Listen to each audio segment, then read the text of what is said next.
Welcome back to Good Law, Bad Law. My guest this week is Darlene Hemerka. She's just graduated law school and is working on a fascinating fellowship. In Pennsylvania, there's a new law called the Work Experience for High School Students with Disabilities Act. And the focus of this new law is making sure that students with disabilities in schools are getting appropriate transition training so that they don't, as they say, fall off the cliff when they finish high school and find a good transition into the workforce. Darlene is focusing entirely on this new law, getting the word out and making sure people understand how important it is to these individuals and their families, and really, in fact, to all of us. So you won't want to miss this very interesting episode and a truly inspiring story of Darlene and her own dealings with her special needs and how she came to find this such an important work. I think you'll really enjoy this episode. Thanks.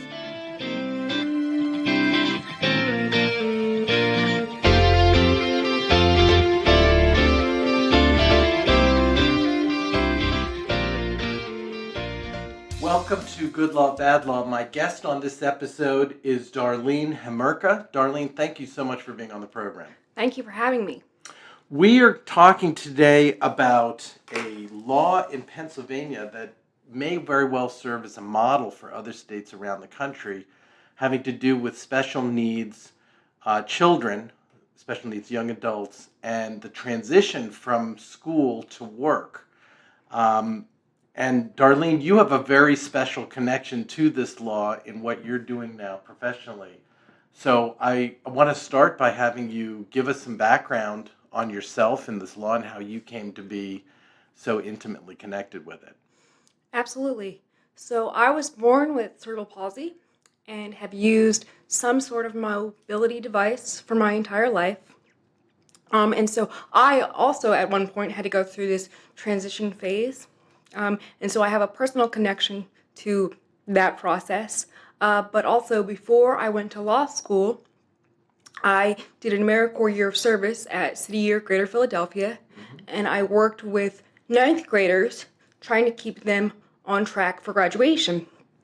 And what I realized was that many of those students had disabilities. But I didn't think that the school was necessarily preparing them as well as they could, and I kept coming back to my experiences and what my high school had done and just thought there could be more done for these particular students. This is when you were still in high school yourself? Or when you were in law school? No, this was before law school. Okay. This was a gap year I took between college and law school. Okay, right. And so I didn't necessarily know what the law was, but I did feel like there could be more preparation and also that the students could participate more in planning of their future. And so I didn't know what I was going to do with that information, but that whole experience did stick with me. And then when I graduated law school, I was interested in pursuing a public interest fellowship. And a fellowship allows the applicant to design their own project. And so I worked with the Public Interest Law Center here in Philadelphia. They had identified transition for students with disabilities as an issue already, and they brought it to my attention and they said, would you be interested in doing a fellowship around this issue?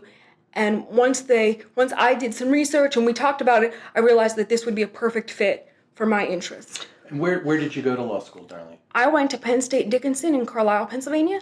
So you're looking to the year after you graduate, while you're still in law school, looking for a program that you can actually create working with the Public Interest Law Center? Is that how? So that was initially how it worked, yes. So you can apply your third year of law school for the year after.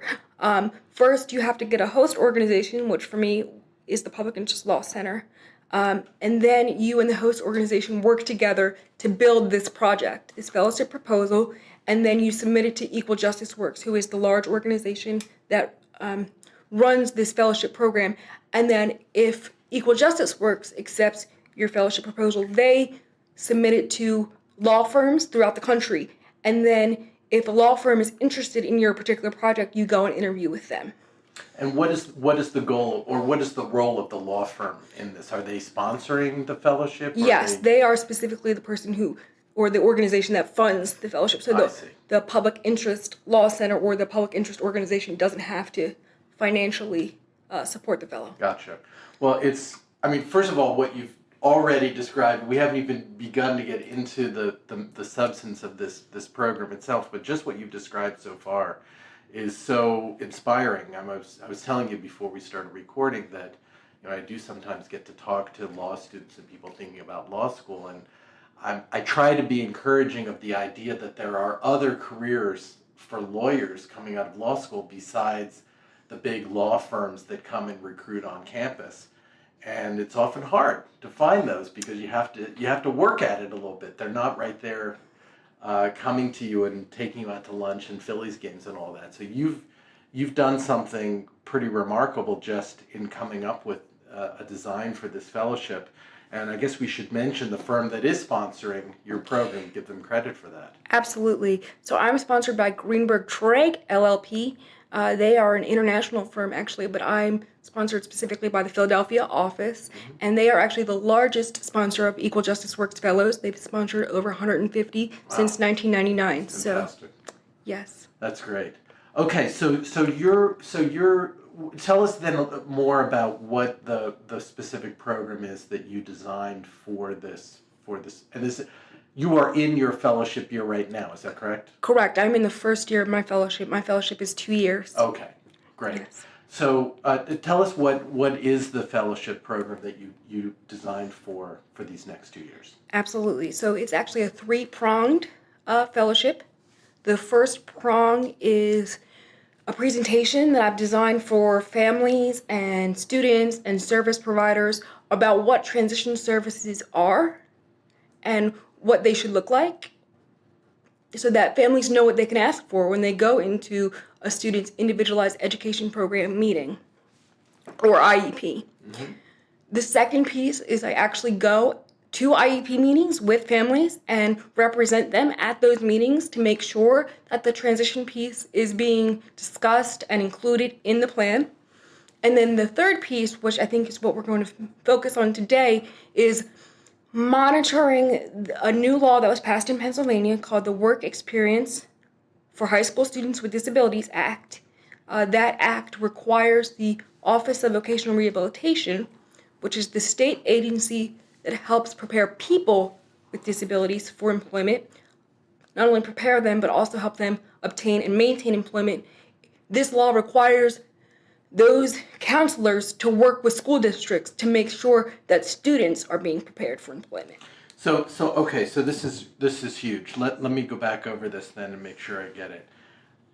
We know, probably many people know, that students with disabilities of all kinds, you grew up with cerebral palsy, I have a stepson with autism, those are 2 examples of the disabilities that would be covered by an individual education plan, an IEP, in most public schools, right? Yes. And what you're talking about is the transition between school and life after school, what that looks like. And I think probably most people know next to nothing about that piece. And I can tell you as a step-parent of a 16-year-old, I don't really know much about it either. So I'm very interested personally, and I think there have to be a lot of people who recognize this is so hugely important. What is the population size that we're talking about in Pennsylvania that's covered by and should be interested in this?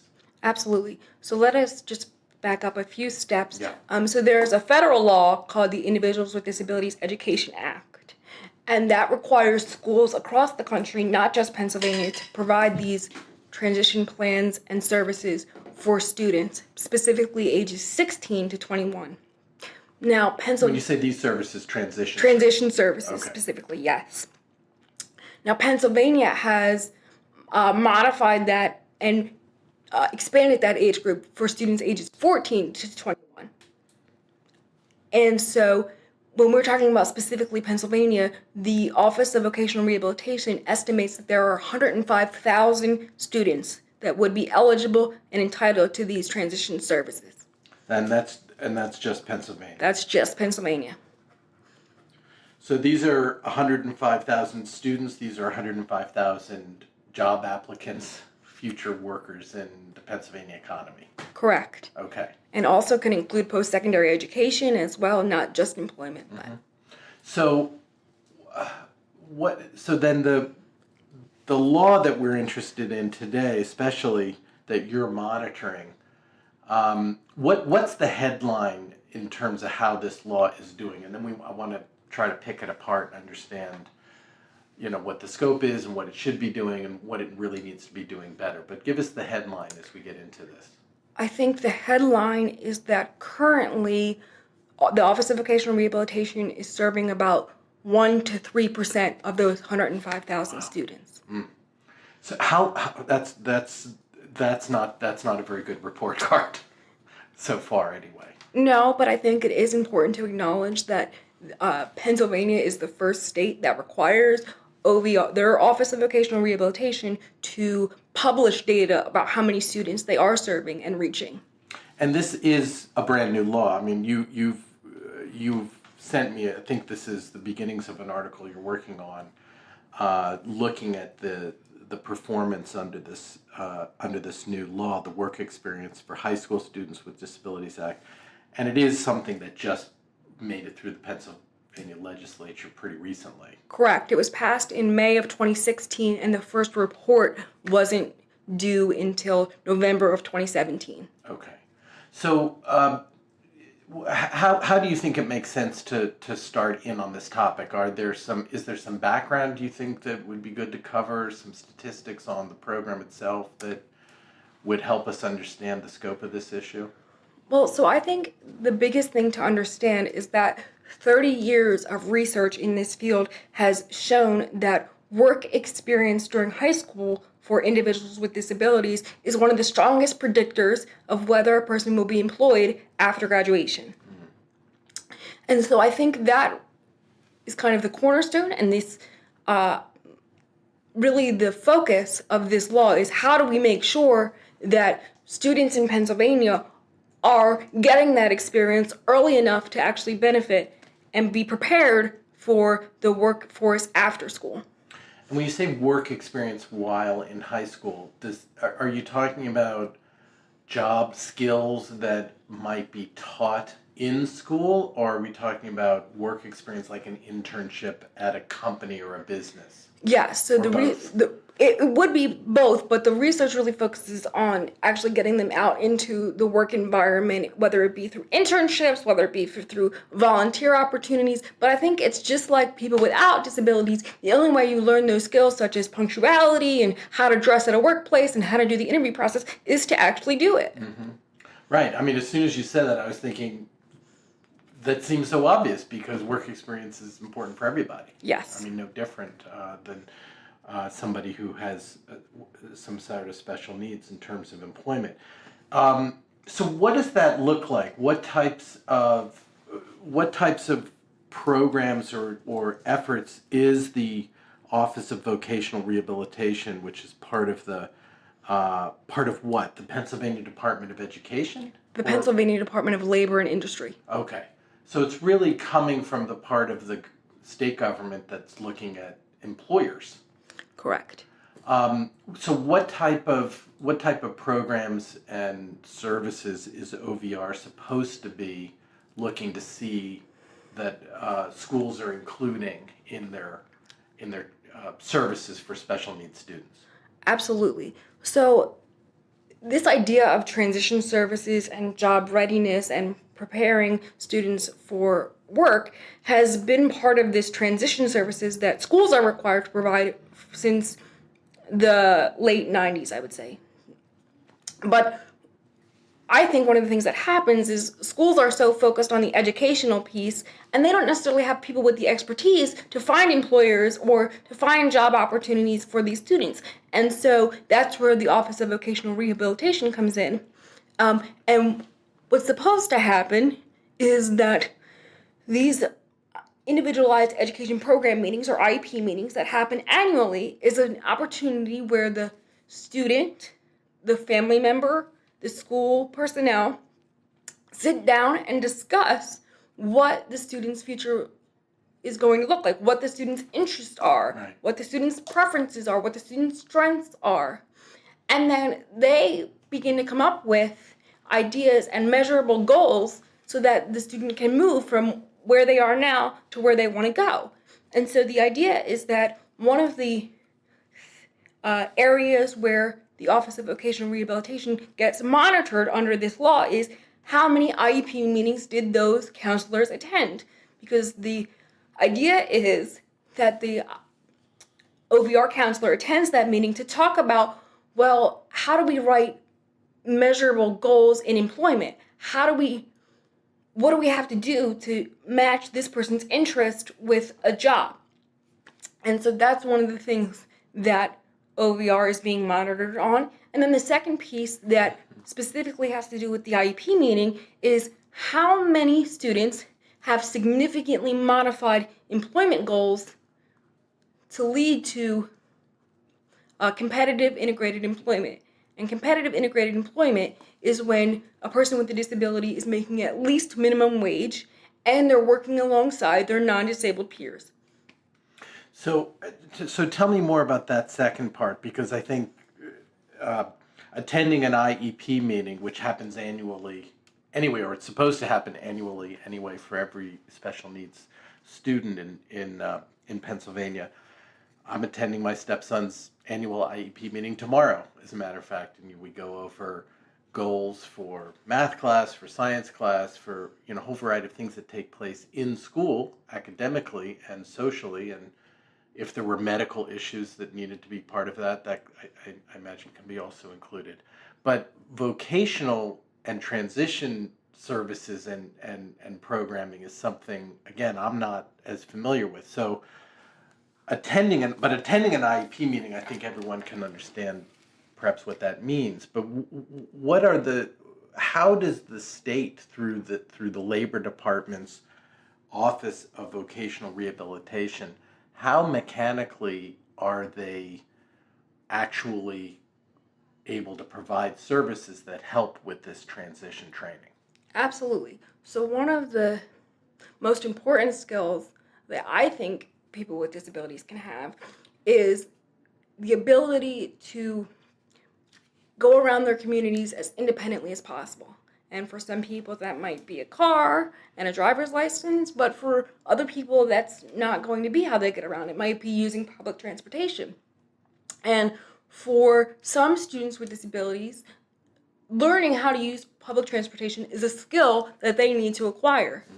And so one of the services that OVR offers is travel training, where somebody who is trained to, show individuals how to use public transportation actually goes with the student, and they do it several times a week or several times a month, however many times the IEP team decides is necessary, and the student learns how to use public transportation. What about actually working with companies, businesses that are willing to hire individuals with special needs? Is that at all part of what OVR is involved with through this program? Absolutely. So another thing that OVR is monitored on through this report is how many referrals they make to employers for students with disabilities while they're still in high school. So it can be a referral to an employer, but let's say that somebody gets referred to the employer and they get hired. Maybe they need a job coach. So another thing that OVR can provide is job coaching. And all of the services that are provided are very specific and individualized based on the student's needs and the work environment. But these are just some of the data points that are collected in this report. And you've been following that. I know you mentioned that the first report under this new law to sort of track how the Office of Vocational Rehabilitation is doing and how they're performing and living up to the goals set by this new law, that the first report didn't come out until late last year. Correct. And then they're supposed to update that report periodically. Is that right? Yes, so they are supposed to provide reports every 45 days at the end of every calendar quarter. So what? How have you told us how they were doing initially, which didn't sound good. Although we give them some slack for this being a new law and a new program, but you said that they were only serving 1 to 3% so far of the population of special needs students in Pennsylvania that by law and by age demographic would qualify for these services. Is there any trend you're seeing? Is it getting better? And in what areas is it getting better? It is getting better. I mean, that 1 to 3% is based on the latest report, actually. So Okay. after the first report, they were serving less than 1% of students. And so it is getting better, slowly, but Right. it's getting better. And particularly as far as the number of IEP meetings attended, that is going up significantly. In fact, almost every category is going up. However, there are some caveats within the law that I think are important to just acknowledge for the audience and make them aware of. So, for example, the law requires that OVR report on how many significantly modified IEP goals are created or IEP plans are created. And during the first report, OVR stated that there wasn't a memorandum of understanding between the Department of Education and the Department of Labor and Industry, so they couldn't publish that data. And then in the second report, they said, we have a memorandum of understanding, but we've decided with the Pennsylvania Department of Education that we're only going to publish it after the fourth quarter. And while I understand that, because maybe the Pennsylvania Department only publishes it after the fourth quarter, there was something in the law that allowed that. And so I think that OVR has taken some liberties in what it publishes and how it publishes. And I just think lawmakers and the public need to be aware of what the law says they should be publishing and then what OVR is actually publishing. Let's talk about what is really at stake with this law. I mean, you've lived it and you are now pursuing this as a lawyer. And what is, because I think, this is 100,000 individuals or so, 100,000 families in Pennsylvania, but that leaves a lot of people who may not appreciate how important this is and what's at stake for these individuals and for these families. Can you speak to that? Why this new law is important, why this law, as I like to say on this program, why the law matters. So there was a report by the National Council on Disability. That's a federal agency, but it's an independent agency. And I believe the report was from 2016. But based on the statistics from that report, about 18% of individuals with disabilities are active in the workforce versus 65% of adults without disabilities. And then when you look at post-secondary participation rates, it's about 55% for students with disabilities versus 62% for individuals without disabilities. And so I think we're really just talking about a huge untapped labor source and untapped source of creativity. I mean, people with disabilities solve problems on an everyday basis, right? They have to. And so I think if we can find ways to utilize those problem-solving skills as a labor force, as part of the labor force, we as a commonwealth, but also as a nation, will be better off.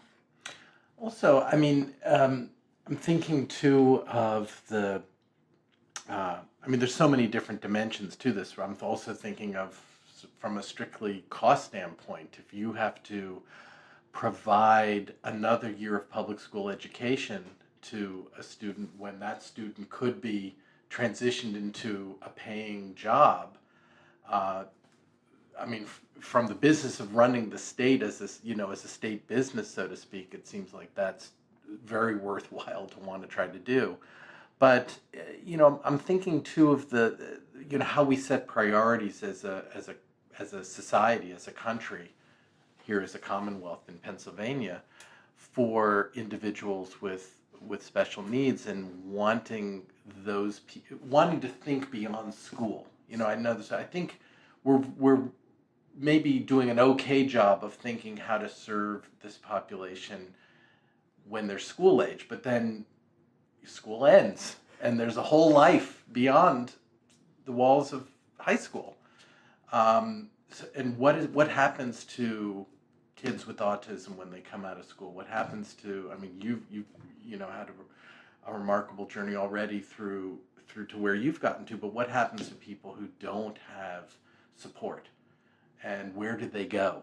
And so is, you know, what that means to that person and to that family to have the support to get to the next step. I mean, can you talk about that a little bit?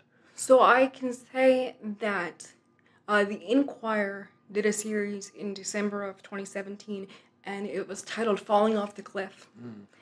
And it was a 4-part series, and it was specifically about the stories of individuals after they turned 21.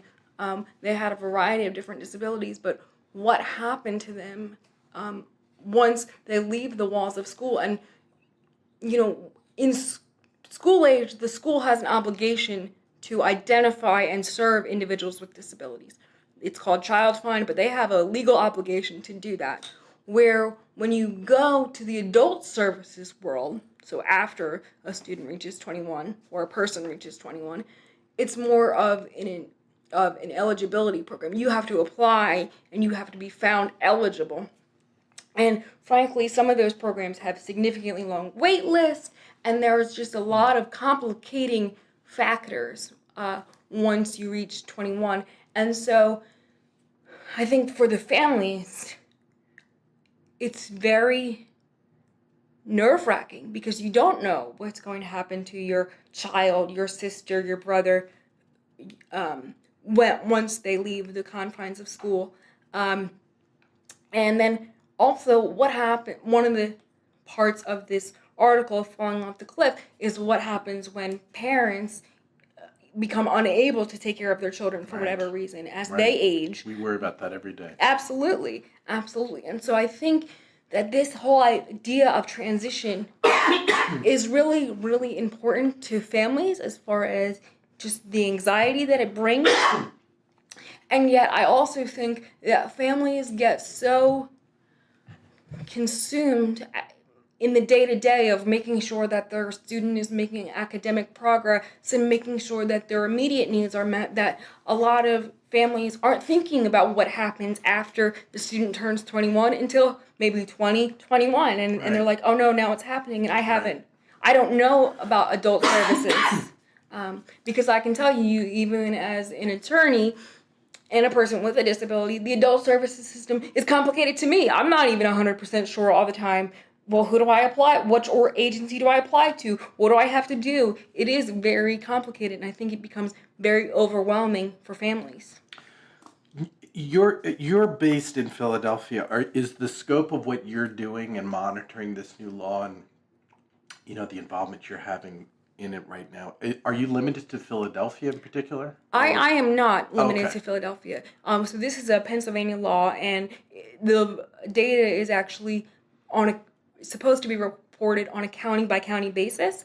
But one of the things that the law doesn't tell you, and actually it's nowhere, I've done quite a bit of digging to try to find this information, but how many students ages 14 to 21 are there by county and by school district, and just by the sheer numbers.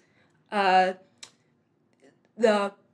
Philadelphia School District has about 19,000 students ages 6 to 21. The next largest school district, the Pittsburgh Public School District, has about 4,000.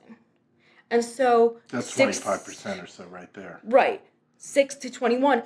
So, but I just mean, so Philadelphia is so much larger, almost 5 times the size, that I think if we're going to have a real impact on these numbers, it's going to have to start in Philadelphia. I'm wondering where the money is for this too. You know, that's why I was really asking about Philadelphia in particular. And you're telling us it's the school district, not surprisingly, with the largest population. and also the school district that is the least able to provide for all of its students, the most cash-strapped uh, district, I believe, in the state. So, how do you see, budget struggles, financial struggles, being a part of the challenge of this law fulfilling its goals? And is there a role for um, government private industry partnerships to support this? So I agree with you to some extent that funding does definitely play a role. I mean, if you look at if school districts have a transition coordinator, which is a person specifically focused on this issue, that varies by district, and part of that is funding. But there's also a federal law called the Work Innovation and Opportunity Act, or WIOA, and that is actually a lot of where this idea of having to provide these pre-employment transition services to students comes from. And so that money doesn't come from the Department of Education. That money would come from there's federal money that matches with what the state gets or what the state puts, but that's not from school districts. That's from, I would assume, the Department of Labor, but I'm not positive on that. Okay. What about a role for private industry to participate? I mean, there's the fact that this new law comes from the employer perspective, because it's coming out of the Department of Labor for Pennsylvania,